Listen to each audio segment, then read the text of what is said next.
আমি ছবি আঁকা ভালোবাসি।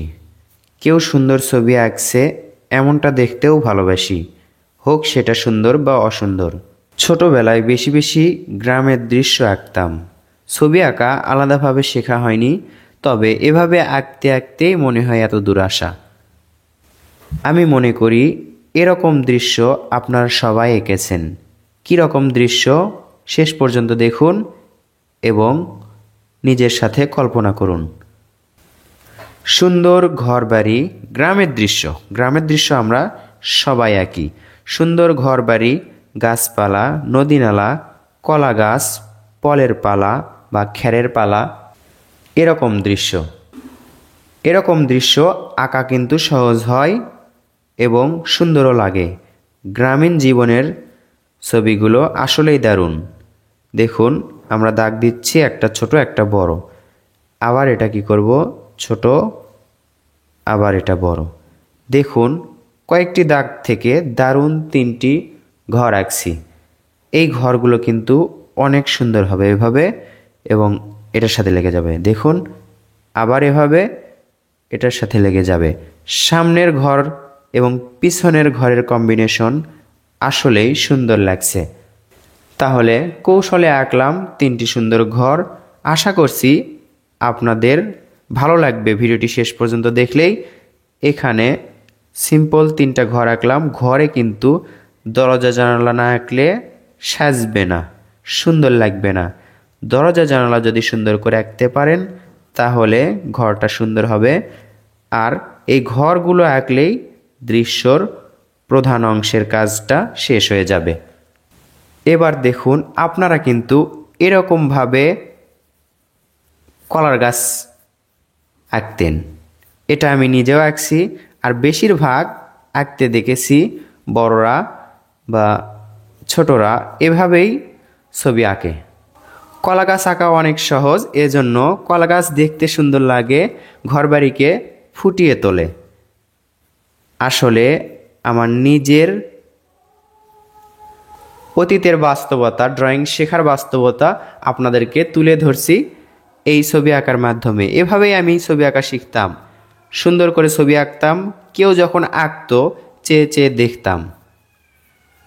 সুন্দর একটি কলা গাছ আঁকা হলো। এবার এখানে একটি ভি আঁকবো। আমরা এই গাছটি পিছনে কেন বেশি আঁকি, কারণ পিছনে আঁকলে নিচের অংশের কাজ বা নিচের ড্রয়িংটা করা লাগে না। এতে আমাদের গাছটি আঁকা সহজ হয় এবং সুন্দরও লাগে। ঘরটি ভালোভাবে দেখা যায় এবং গাছটিও সুন্দর হয়। সুন্দর গোছানো এবং পরিপাটি এই দৃশ্যটি আপনার মনও কেড়ে নেবে।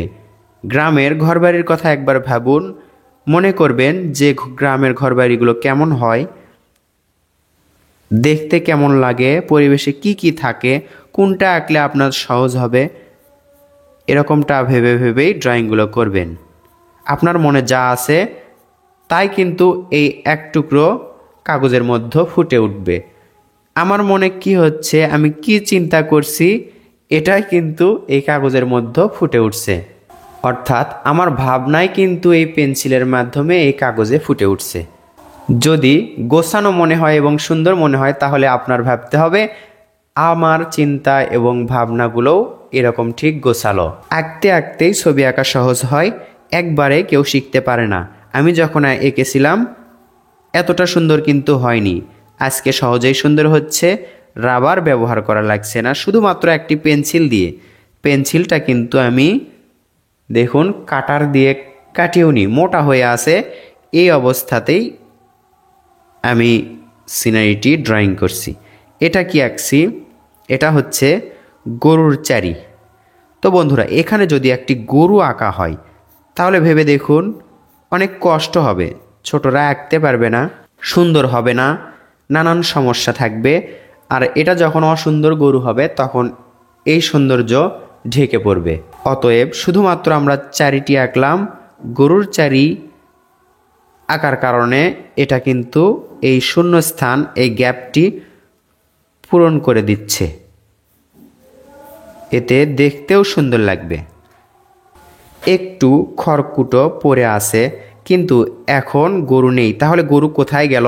আমাদের তাহলে ভাবতে হবে গরু হচ্ছে মাঠে আছে এখন। গরু এখন মাঠে আছে, এজন্য এই চারিটি ফাঁকা পড়ে আছে। এই তো দেখতে পাচ্ছেন আমরা এখানে পলের পালা বা খ্যারের পালা এঁকে রেখেছি। আকাশে যদি একটি সূর্য আঁকি কেমন হয়? সূর্য আঁকলে একটি বৃত্ত বা গোল করলেই হবে, বেশি বড় করব না, সুন্দর করে 1 টাকার কয়েনের সমান একটি বৃত্ত আঁকলাম। কোনো দাগ দেওয়ার প্রয়োজন নেই। আকাশে যদি 2-1টি উড়ন্ত পাখি দেওয়া যায় অস্পষ্ট, এই তো উড়ে যাচ্ছে, 1টা দাগ 2টা দাগ, 1টা দাগ 2টা দাগ, 3টা পাখি হলো, এই তো যথেষ্ট। এবার দৃশ্য আঁকা আমরা কঠিন করব না, সহজেই আঁকার চেষ্টা করব। এবার এই মাঝে থেকে সোজা একটি দাগ টানব, চেষ্টা করব আস্তে আস্তে করার যেন সোজা হয়। এই মাথার সাথে মিলে দিলাম। দৃশ্য আঁকা প্রায় শেষ এখান থেকে। এভাবে ধরলাম, একটু ভাঁজ করলাম, আবার ভাঁজ করে করে এই তো এই দাগের সাথে মিলে দিলাম। এই দাগটা কি করতে হবে? ডাবল করতে হবে আমাদের। ডাবল করলে কি হবে? নদীর পাড়টা উঁচু হবে এবং পানিটা নিচু হবে। এগুলো যদি কালো করে দিতে পারি তাহলে ভালো হবে। এই তো এখন আমরা এখানে যদি একটি নৌকা আঁকতে পারি তাহলে আরও ভালো হবে। যদি নৌকাটি বাঁধা থাকে তাহলে আমাদের সহজ হবে, কারণ নৌকাতে তখন মানুষ আঁকার প্রয়োজন নেই। এই তো চাইলে আমরা একটি পাল না নৌকার সই আঁকতে পারি।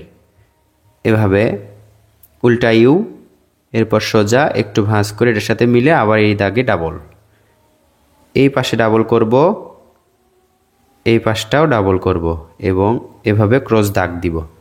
এর মাঝে হালকা করে কালো করে দিব। এর নিচে দেখুন ঢেউ দিব, অর্থাৎ পানির উপরে ভাসমান অবস্থায় আছে। এর সাথে দড়িটা একটি খুঁটির সাথে বাঁধা অবস্থায় আছে।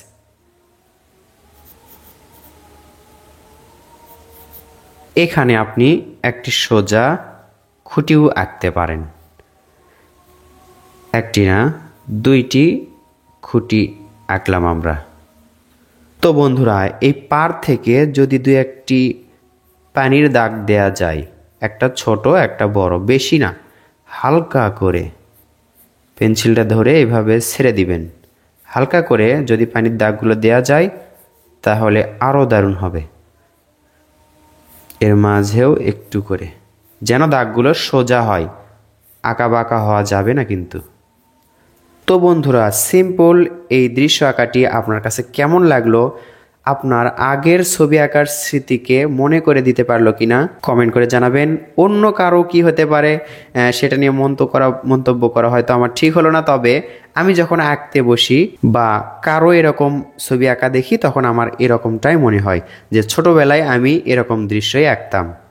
বেশি বেশি দৃশ্য একে একেই ছবি আঁকা শিখেছি। অনেকে প্রশ্ন করে থাকে আপনি কিভাবে ছবি আঁকা শিখেছেন? এই প্রশ্নের উত্তর এটাই, যত বেশি আঁকবেন ততই বেশি শিখবেন, যত বেশি দৃশ্য আঁকবেন ততই দ্রুত আঁকা শিখবেন। গ্রামের প্রকৃতি আঁকতে অনেক ভালো লাগে, গ্রামের দৃশ্য আঁকতে অনেক ভালো লাগে, মূল কথা গ্রামকেই অনেক ভালোবাসি। আপনাকে কেমন লাগে কমেন্ট করে জানিয়ে দিবেন। ভালো লাগলে ভিডিওটিতে লাইক করবেন।